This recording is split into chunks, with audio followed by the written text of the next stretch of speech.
એ હિયા, આ તે શું પહેર્યું છે? કેમ? ડ્રેસ પહેર્યો છે, બીજું શું પહેર્યું છે? પણ આવો જૂના જમાનાનો શું? તું પણ આજે કઈ ફેશન ચાલે છે ખબર પણ છે તને? હા, સર્કસના પ્રાણી બનવાની. શું બોલે છે તું? જો સાક્ષી, સર્કસમાં જાત જાતના પ્રાણી જાત જાતના ખેલ કરતા હોય છે. એ પ્રાણીઓ જોવામાં સારા લાગે છે, એમને જોવાથી પ્રેક્ષકોનું મનોરંજન થતું હોય છે, પણ એ પ્રાણીઓ પોતે દુઃખી હોય છે. બસ આજની ફેશન આપણને સર્કસના પ્રાણી જ બનાવે છે, લોકો માટે એક મનોરંજનની સામગ્રી બનાવે છે, પણ આપણા માટે તો એ બધું દુઃખ જ હોય છે. કેવી રીતે? વેલ, લિસન કેરફુલી. સ્કિન ટાઈટ કપડાની ફેશન આવી ત્યારથી ચામડીના રોગો વધવા લાગ્યા છે, એવું સ્કિન સ્પેશિયાલિસ્ટો કહે છે. એટલે કોઈને સારું લગાડવા આપણે રોગો વહોરી લીધા છે એમ કહેવાય કે નહીં? છાતી પરના ટાઈટ વસ્ત્રોથી શ્વસન તંત્રના રોગો થાય છે. જે નેકલેસ પહેરવાથી આપણને ગળું દબાતું હોય એવો અહેસાસ થાય છે, એને જ્વેલરી કહેવાય કે ફાસો? કમર પરના ટાઈટ વસ્ત્રોથી પાચન તંત્રના રોગો થાય છે.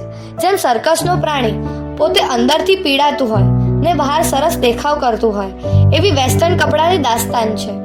ટાઈટ કપડાથી સ્કિન પર દબાણ આવવાથી ટેસ્ટોસ્ટેરોન નામના હોર્મોન પર ઇફેક્ટ થાય છે. તેનાથી નાની ઉંમરમાં બીપી અને હાર્ટ એટેકના પ્રોબ્લેમ્સ વધ્યા છે. સિંહનું મોઢું સીવી દીધું હોય, વાઘને ભયંકર ઇલેક્ટ્રિક કરંટ અપાયા હોય, પછી એ બેસ્ટ શો પણ કરે તોય એ દયા પાત્ર જ હોય છે. આપણા મોડર્ન કહેવાતા ડ્રેસીસની પણ આવી જ સ્ટોરી છે. શરીર વેચીને કે શરીરના પ્રદર્શન કરીને પણ પૈસા કમાનારા હોય છે. લોકોમાં એમની કોઈ ઇજ્જત હોતી નથી.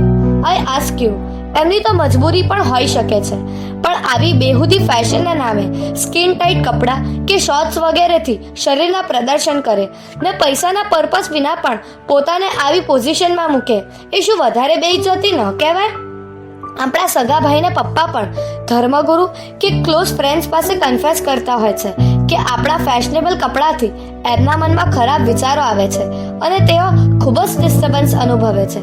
ઇન શોર્ટ, આપણે એવા કપડાં પહેરીને આપણા ઘરનું પણ એન્વાયરમેન્ટ બગાડીએ છીએ, તો પછી ઘર સળગાવીને એક્ઝિબિશન કરવાની જરૂર જ શું છે?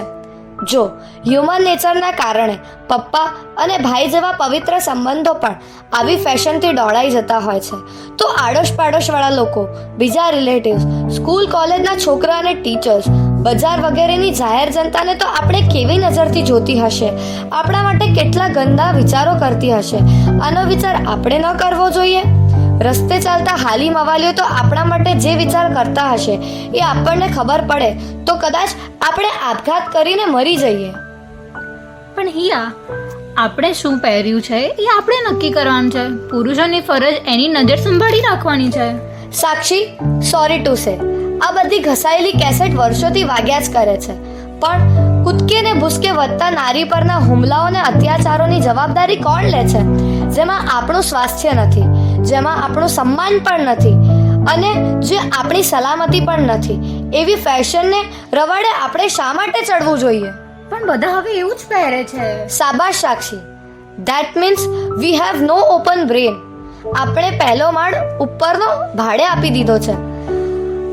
આપણે ટોટલી સ્ટુપિડ બનીને ફક્ત એક ફ્લોમાં તણાઈ રહ્યા છીએ. સાક્ષી, ખરી ફોરવર્ડ એ નથી કે જે દુનિયાના રવાડે ચડીને બોડી એક્ઝિબિશનની મૂર્ખામી કરે છે. ખરી ફોરવર્ડ તો એ છે જે પોતે વિવેક બુદ્ધિથી વિચારે કે ખરેખર સાચું શું છે, સારું શું છે, હિતકારક શું છે, ને જે આખી દુનિયાની પરવા કર્યા વિના સાચા વે પર ચાલે. પણ બધા એવું પહેરતા હોય અને આપણે એવું ના પહેરીએ તો આપણે કેવા લાગીએ? વેલ સાક્ષી, તું પહેલા એટલું ડિસાઈડ કર કે તારે સર્કસના પ્રાણી બનવું છે કે સમજદાર માણસ બનવું છે. તારે બીજાને કેવું લાગશે આ બેસ પર જીવવું છે કે એકચ્યુઅલી શું અપ્રોપ્રિએટ છે? તારું પોતાનું સ્વાસ્થ્ય, સન્માન અને સલામતી શેમાં છે આ બેસ પર જીવવું છે.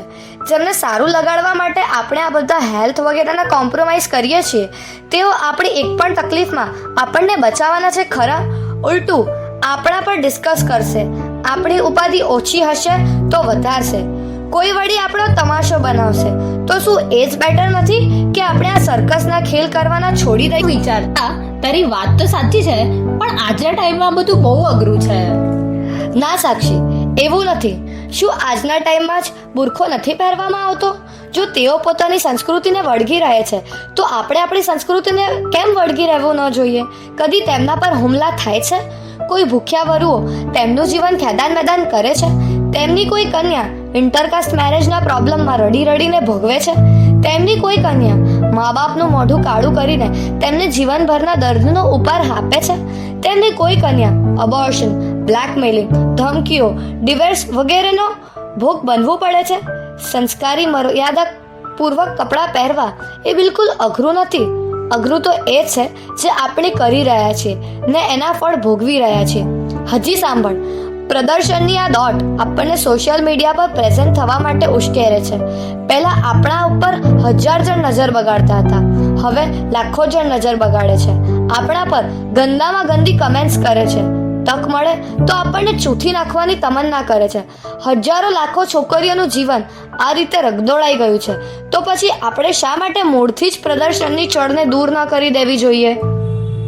હા, I think you are absolutely correct. જમાનાથી આપણે બદલાઈએ એમાં આપણી ખરી ગ્રેટનેસ નથી. આપણાથી જમાનો બદલાય એમાં આપણી ખરી ગ્રેટનેસ છે. હું હમણાં જ ઘરે જઈને